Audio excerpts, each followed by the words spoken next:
ज्योति अपनी सच्चाई प्रकट होने दे। अपनी ज्योति अपनी सच्चाई प्रकट होने दे। परमेश्वर के रहस्य बाटिए भाई भक्त सिंह के द्वारा।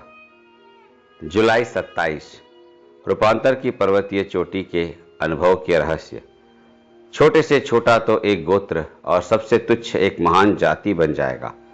मैं परमेश्वर ये सब ठीक समय पर पूरा करूंगा। यशायाह नबी की पुस्तक 60 अध्याय का 22 पद। 34वीं चोटी। इससे कोई फर्क नहीं पड़ता कि हम शारीरिक या बौद्धिक रूप में कितने कमजोर हैं, हम स्वर्ग में आत्मिक रूप में शक्तिशाली बन सकेंगे। परमेश्वर मूर्ख लोगों को भी इस्तेमाल कर सकता है। प्रभु हमारी ताड़ना कर सकता है और हमें डांट सकता है, लेकिन वह फिर भी हमें इस्तेमाल कर सकता है। चाहे हम कितने भी मूर्ख क्यों न हो, वह हमेशा ही महान या शिक्षित लोगों को ही इस्तेमाल नहीं करता, लेकिन अक्सर मूर्ख और निर्बल पात्रों द्वारा वह महान काम करता है। पहला कुरिन्थियों 1 अध्याय का 31 पद में। तुच्छ पात्रों द्वारा वह संसार को उलट पलट करता है। बहुत साल पहले उत्तर भारत में हमारी एक सभा थी। उस जगह के पास लड़कियों का एक बोर्डिंग स्कूल था और वहां की लड़कियां भी सभाओं में भाग ले रही थी। लेकिन मैंने वहां अगुवाई करने वाली एक महिला से कहा कि सभा में लड़कियां ज्यादा देर तक नहीं बैठ सकेंगी, क्योंकि सभाएं 5 घंटे से भी ज्यादा समय तक चलती है। इसलिए बच्चों को बाहर भेज दिया गया।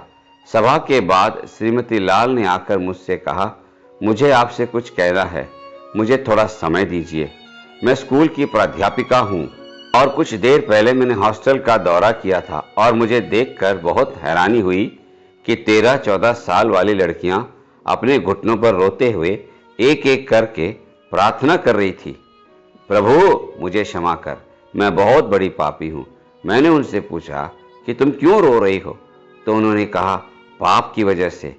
बहन लाल ने यह साक्षी दी कि कैसे उसने सभा में आकर प्रभु से यह कहा था, प्रभु मैं एक प्राध्यापिका हूँ, स्नातक हूँ, और फिर भी मेरा नया जन्म नहीं हुआ है। और उसका नया जन्म हुआ और उसने सभा में साक्षी दी और एक एक उस बहन के सारे सहकर्मियों ने नया जन्म पाया। इसकी शुरुआत बच्चों के सामान्य ज्ञान से शुरू हुआ था। ये परमेश्वर की प्रतिज्ञा है। ये एक अद्भुत पहाड़ी चोटी है।